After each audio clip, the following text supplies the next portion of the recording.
बिस्मिल्लाहिर्रहमानिर्रहीम। अस्सलाम student, welcome to my channel सीधा इकोनॉमिक्स लेक्चर। आज हम टॉपिक डिस्कस करने जा रहे हैं वो है चेंज इन सप्लाई। से बेसिकली इसकी टू टाइप होती हैं चेंज इन सप्लाई के। फर्स्ट होती है मूवमेंट ऑफ सप्लाई यानी कि extension and contraction of supply, और सेकंड होती है इसकी शिफ्ट इन सप्लाई। ठीक है, हम इन दोनों टाइप की शेड्यूल और डायग्राम भी डिफाइन करेंगे। फर्स्ट ऑफ ऑल हम फर्स्ट की टाइप देखते हैं मूवमेंट ऑफ सप्लाई या एक्सटेंशन और कंट्रैक्शन ऑफ सप्लाई। ठीक है, all the changes is quantity supply from the change in price factor is called movement of supply. ठीक है, जो प्राइस है ना वो क्वांटिटी सप्लाई में चेंज होने में बहुत ज़्यादा इंपॉर्टेंट रोल होता है। ठीक है, जो भी चेंजेस होते हैं क्वांटिटी सप्लाई में किसकी वजह से होता है, रिजल्ट किसका होता है कि हमारी जो प्राइस फैक्टर है उसमें चेंजेस होते हैं। वो प्राइस की वजह से जो हमारी क्वांटिटी सप्लाई में जो चेंजेस आते हैं उसे हम कहते हैं मूवमेंट ऑफ सप्लाई। ठीक है, देन हमने डिफाइन कर लिया इसका फर्स्ट नेम जो मूवमेंट ऑफ सप्लाई। देन हम देखते हैं एक्सटेंशन ऑफ सप्लाई क्या है। एक्सटेंशन सप्लाई क्या है, when the price of quantity increase its quantity supply also increase is called extension of supply। ठीक है, जब किसी क्वांटिटी की कमोडिटी की प्राइस इंक्रीज़ होती है तो देन उसकी क्या हो जाती है, क्वांटिटी सप्लाई भी इंक्रीज़ हो जाती है। तो हम इसे क्या कहेंगे, एक्सटेंशन ऑफ सप्लाई।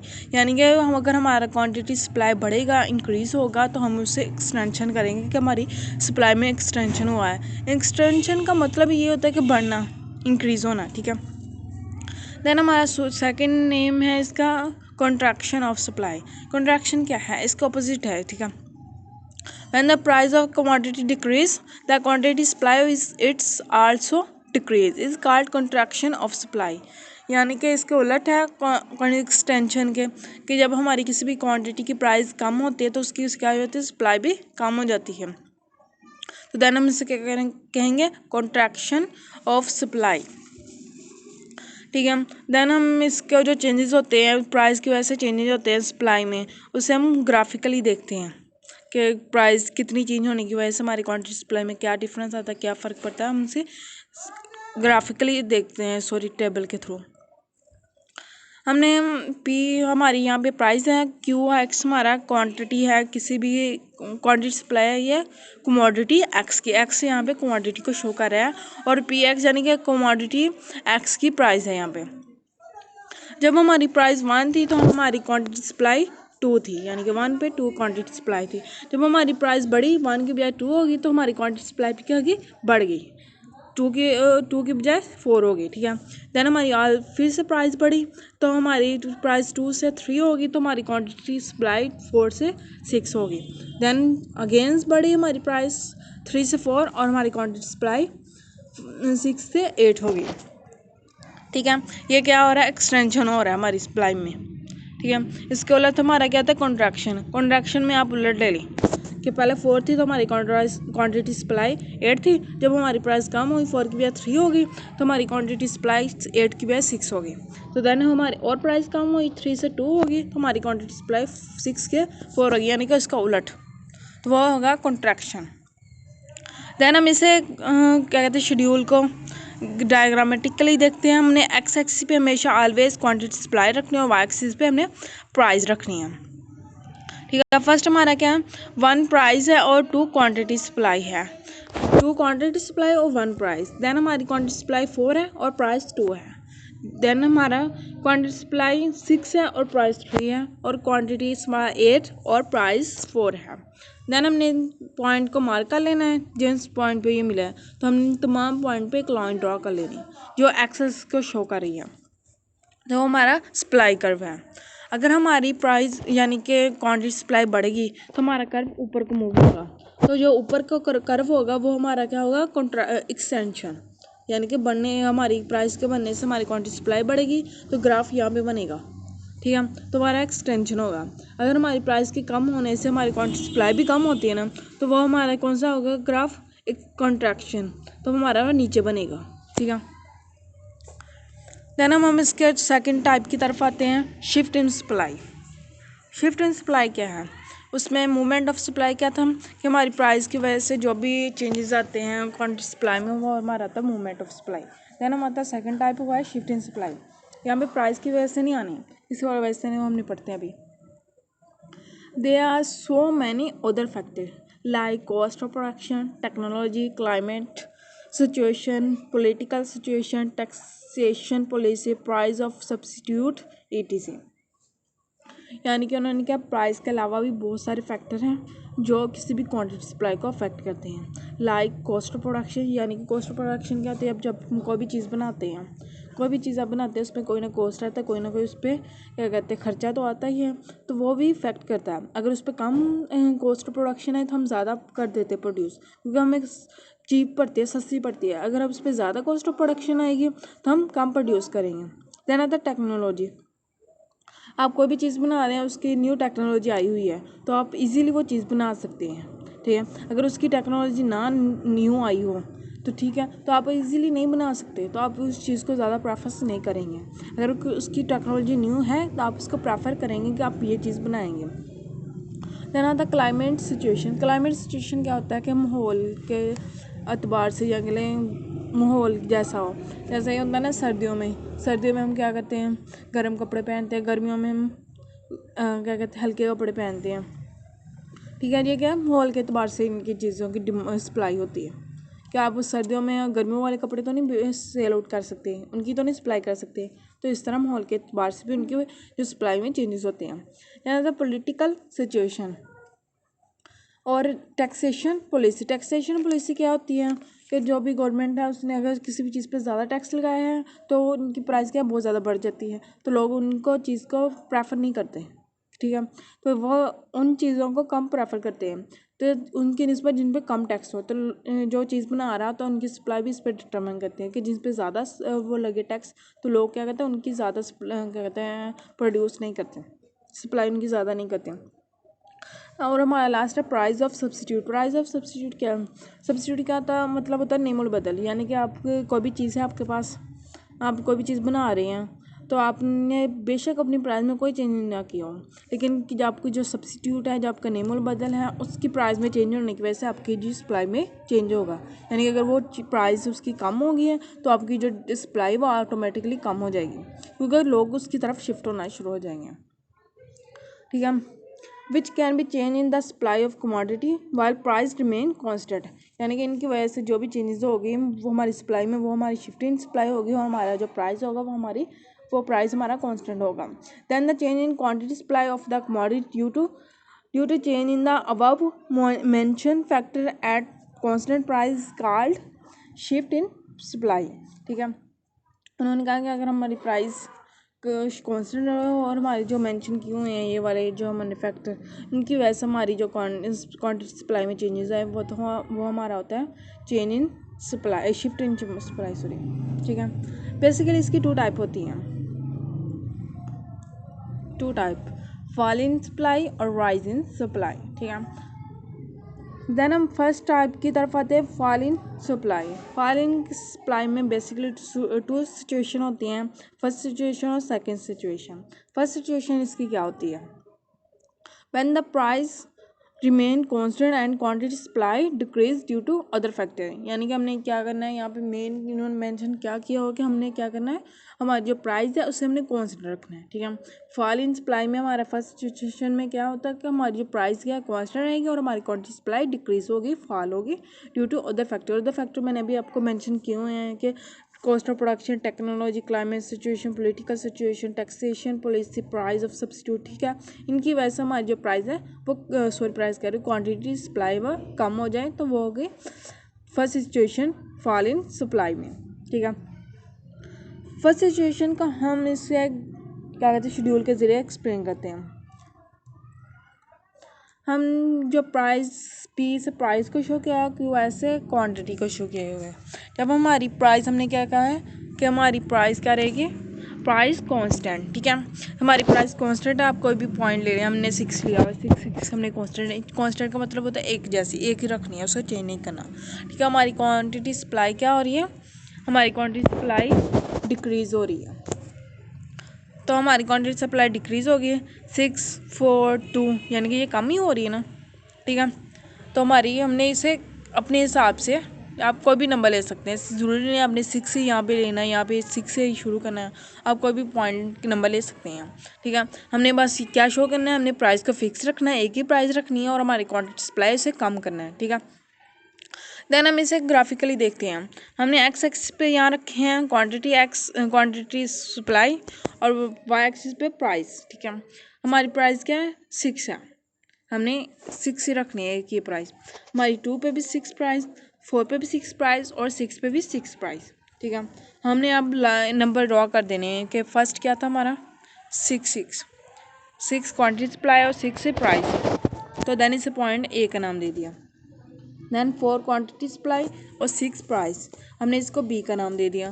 देन क्या था 2 क्वांटिटी सप्लाई और 6 प्राइस, वो हमने इसको सी का पॉइंट का नाम दे दिया। ठीक है, हमने प्राइस को एक लाइन में ड्रा कर देना, तीनों पॉइंट को मिला देना है।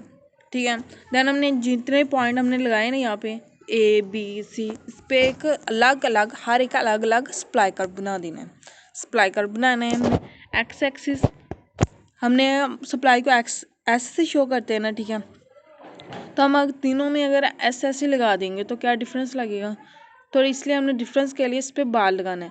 फर्स्ट पे एज इट इज लगा देना एस एस, और देन हमने डॉटेड लाइन लगानी है और एक्स के ऊपर ये डॉट लगा देना है। तो देन हमने सेकंड जो लास्ट वाला बनाना है ना कर्व, उसके लिए हमने क्या करना है, उस पर 2 लाइन लगा देनी है ऊपर। ठीक है, ताकि पता चले ये फर्स्ट कर्व है, ये सेकंड है और ये थर्ड है। ठीक है, देन फॉल इन सप्लाई का हम सेकंड सिचुएशन पढ़ते हैं। In this situation of fall in supply, the price of commodity increase, but the quantity supply remain constant due to other factor and does not any response of increase in price. हमने क्या कहा है यहाँ पे कि हमारी price की वजह से हमारी क्वांटिटी सप्लाई में कोई चेंज नहीं आएगी, हमारी प्राइस इंक्रीज हो डिक्रीज हो कोई इफेक्ट ही नहीं पड़ेगा। तो देन उन्होंने क्या कहा है कि इस सिचुएशन में क्या होगी, हमारी प्राइस तो बढ़ेगी लेकिन प्राइस के बनने से हमारी जो क्वांटिटी सप्लाई इस पर कोई इफेक्ट नहीं होएगा। Due to other some factor, यानी कि हमने जो अदर फैक्टर मेंशन किया है ना, उसकी वजह से हमारी क्वांटिटी सप्लाई में कोई फ़र्क नहीं पड़ेगा और प्राइस के चेंज होने से हमारी ये जो क्वांटिटी सप्लाई में कोई रिस्पॉन्सिबल चेंज नहीं होगा। ठीक है, इसमें क्या होगा, हमारी जो क्वांटिटी प्राइस वो हमारी चेंज होगी और हमारी क्वांटिटी सप्लाई कांस्टेंट रहेगी। ठीक है, हमने प्राइस को इंक्रीज़ करना है, हमारी प्राइस इंक्रीज़ हो रही है 2 4 6। ठीक है, और हमारी क्वांटिटी लाइक क्या है, एक फिक्स रखनी है, हमने 6 रख ली। ठीक है, देन हम इसे ग्राफिकली शो करवाते हैं। हमने एक्स एक्सिस पे रखे क्वांटिटी सप्लाई और एक्सिस पे प्राइस। ठीक है, हमारी फर्स्ट क्या है, हमारी प्राइस 2 4 6, 2 प्राइस पे क्वांटिटी 6, ए नाम दे दे पॉइंट। देन क्या हुआ, 6 क्वांटिटी सप्लाई पे 4 प्राइस, इसे हमने बी का नाम दे दिया। देन हमारा क्या है, 6 क्वांटिटी सप्लाई पे 6 प्राइस से हमने सी का नाम दे दिया। देन हमने इस पिछली बार जैसे किया ना, तो तमाम प्राइस को एक लाइन में ड्रॉ कर दिया था। इसी तरह हमने को जो क्वांटिटी सप्लाई है वो सबकी एक ही है, तो हमने तीनों को एक लाइन में ड्रॉ कर देना। ठीक है, उसके बाद हमने क्या किया था कि जितने भी इसके कर्व बने थे, जितने पॉइंट बने थे ए बी सी, और उसके ऊपर हमने अलग अलग सप्लाई कर्व ड्रॉ किया हुआ था। तो हमने इस पर भी ऐसे ही करना, फर्स्ट चीज़ ऐसे ही एज कर देना एक्स एक्सिस, सेकंड में हमने क्या करना है, डॉटेड लाइन लगानी है, देन एक्स के ऊपर क्या करना है, स्लैश डालना है, एक स्लैश। देन जो हमारा लास्ट कर्व होगा उसके ऊपर हमने डॉटेड लाइन के बाद स्लैश कितने लगाने हैं, 2 स्लैश लगाने हैं, ताकि डिफरेंस पता चले कि हमारा ये फर्स्ट कर्व है, ये सेकंड कर्व है और ये हमारा थर्ड कर्व है। हमने शिफ्ट इन सप्लाई की फर्स्ट सिचुएशन पढ़ लिया, फर्स्ट टाइप पढ़ लिया, तो देन हम इसके सेकंड टाइप की तरफ आते हैं। Rise in supply, first type क्या थी, फॉल इन सप्लाई, सेकंड हमारी rise in supply. Rise in supply की बेसिकली 2 सिचुएशन है उस फॉल इन सप्लाई की तरह। फर्स्ट है फर्स्ट सिचुएशन और सेकंड सिचुएशन। फर्स्ट सिचुएशन की तरफ आते हैं। फर्स्ट सिचुएशन क्या है यहाँ पे, when price remain constant and quantity supply increase due to other some factor is called change in supply, rise in supply। ठीक है, इसमें क्या है कि हमारी जो प्राइस है वो कांस्टेंट रहेगी और हमारी जो क्वांटिटी सप्लाई है वो इंक्रीज़ हो जाएगी। प्राइस में कोई चेंज नहीं है लेकिन दूसरे फैक्टर की वजह से हमारी क्वांटिटी सप्लाई बढ़ गई, तो वो हमारा कहलाएगा राइज इन सप्लाई। देन हम इसे शेड्यूल के ज़रिए एक्सप्लेन करते हैं। हमारी जो प्राइस है वो क्या हमने की है कांस्टेंट, तो हमने 6 रख लिया। वो हमारी क्वांटिटी सप्लाई क्या हो रही है, इंक्रीज़ हो रही है 2 4 6, यानी कि इंक्रीज़ हो रही है ना, डिफरेंस 2 का हो रहा है। ठीक है, हमारी क्वांटिटी सप्लाई इंक्रीज़ हो रही है और हमारा प्राइस क्या कांस्टेंट रहना है प्राइस इन सप्लाई के फर्स्ट सिचुएशन में। ठीक है, देन हम इसे क्या करेंगे, ग्राफिकली एक्सप्लेन करेंगे। हमने एक्स एक्सिस पे क्वांटिटी सप्लाई और वाई एक्सिस पे प्राइस रखी है। जब हमारी क्वांटिटी सप्लाई 2 थी और हमारी प्राइस 6 थी, 2 क्वांटिटी सप्लाई पे प्राइस 6, इसे ए का नाम दे दिया। देन 4 क्वांटिटी सप्लाई पे 6 प्राइस, इसे बी का नाम दे दिया, सॉरी। और लास्ट हमारा क्या है, 6 क्वांटिटी सप्लाई पे 6 प्राइस, इसे हमने सी का नाम दे दिया। ठीक है, देन हमने क्या करना है, क्योंकि तमाम की प्राइस एक ही है तो हमने इसे एक लाइन में ड्रॉ कर देना है। हमने इन तमाम ए बी सी को एक लाइन में ड्रॉ कर दिया। ठीक है, देन हमने क्या करना है, मैंने पिछले तमाम बताया अभी कि जो तो हमने जब एक ही प्राइस पे डिफरेंस होती है, क्या कहते हैं, एक ही प्राइस पे डिफरेंट क्वांटिटी सप्लाई होती है, तो हमने हर एक के लिए अलग अलग कर्व बनाना है। तो हमने ए पे कर्व बना लेना एक, जो हमारा फर्स्ट होता है ना उस पर हमने हमेशा, ज़रूरी नहीं यहाँ पे हो या यहाँ पे हो, वो नहीं होता, जो हमारा फर्स्ट सिचुएशन होती है, यहाँ फर्स्ट सिचुएशन क्या, 6 पे 2 क्वांटिटी सप्लाई, तो हमने वो क्या हमारे ओरिजिनल होती हैं यानी कि उसमें कोई चेंजेस नहीं होती, उसके बाद चेंजेस आती है ना, तो जो ओरिजिनल होती हैं उसको हमने डॉटेड लाइन से ही शो करते हैं। ठीक है, फर्स्ट ग्राफ को हमेशा स्ट्रेट लाइन से शो करते हैं।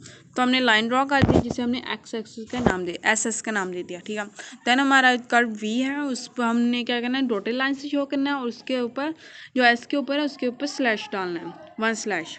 ठीक है, हमारा जो लास्ट कर्व है उसके ऊपर 2 स्लैश डालना है इसके ऊपर, और हमारी लाइन भी क्या होगी, डॉटेड लाइन होगी। देन हमारी लास्ट सिचुएशन है राइज इन सप्लाई की, वो है सेकेंड सिचुएशन क्या है, in this situation of rise in supply, the price of commodity decrease but the quantity supply remain constant due to other some factor and does not take any response of decrease in price. rise in supply का क्या है, second situation. इस situation में क्या होता है कि हमारी जो प्राइस है किसी भी क्वांटिटी वो डिक्रीज हो जाती है, लेकिन उसकी जो सप्लाई है वो क्या होती है, कांस्टेंट रहती है, यानी क्या चेंज नहीं होती। किसकी वजह से, प्राइस तो चेंज हो गई है लेकिन हमारी जो सप्लाई चेंज नहीं हुई, किसकी वजह से नहीं हुई, other some other factor and does not take any response of decrease in price, यानी कि हमारी जो प्राइस में डिक्रीज होने का प्राइस पे कोई रिस्पॉन्स नहीं होता। हमारा जो change in shift in supply है ना, उसमें हमने क्या किया, फर्स्ट हमारा रूल क्या है, हमारी सप्लाई की चेंज होने, सॉरी सप्लाई कह रही हूँ, प्राइस की चेंज होने की वजह से हमारी सप्लाई में कोई चेंज नहीं आएंगे। ठीक है, वही यहाँ पे कह रहा है कि हमारी जो प्राइस है वो हमारी डिक्रीज़ हुई है लेकिन हमारी क्वांटिटी सप्लाई रिमेन कॉन्स्टेंट रही है। कि प्राइस डिक्रीज होने से हमारी क्वांटिटी सप्लाई आमतौर पर क्या होती है, डिक्रीज़ होती है, लेकिन हमारे यहाँ पे क्या हो रही है, कोई फ़र्क नहीं पड़ा उससे, किसकी वजह से, सम अदर फैक्टर की वजह से, and does not take any response of decrease in price. Then हम सेकंड सिचुएशन को इसे हम शेड्यूल के जरिए एक्सप्लेन करते हैं। हमने एफ पी मतलब प्राइस, क्यू एस मतलब क्वांटिटी सप्लाई। ठीक है, हमारी प्राइस क्या हो रही है, कम हो रही है 6 4 2, और हमारी क्वांटिटी सप्लाई क्या है, फिक्स है, कांस्टेंट है, कि उसमें कोई चेंज नहीं आया।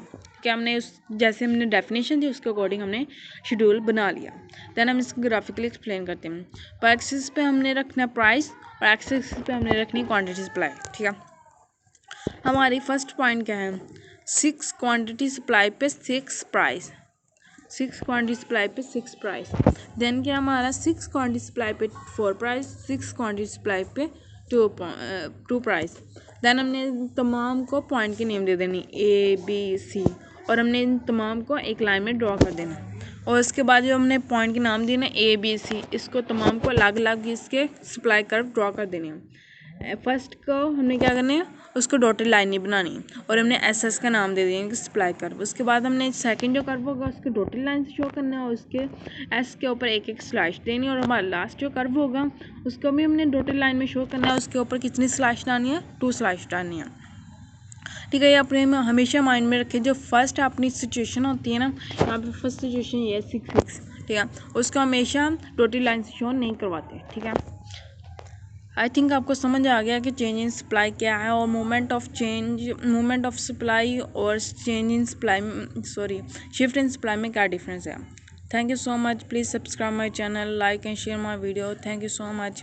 अगर आप कोई भी टॉपिक समझना चाह रहे हैं तो मुझे कमेंट में बता सकते हैं, और अगर आपको कोई भी मसला है तो मुझे कमेंट में पूछ सकते हैं। किसी भी टॉपिक की या कोई भी क्वेश्चन है तो मुझसे पूछ सकते हैं।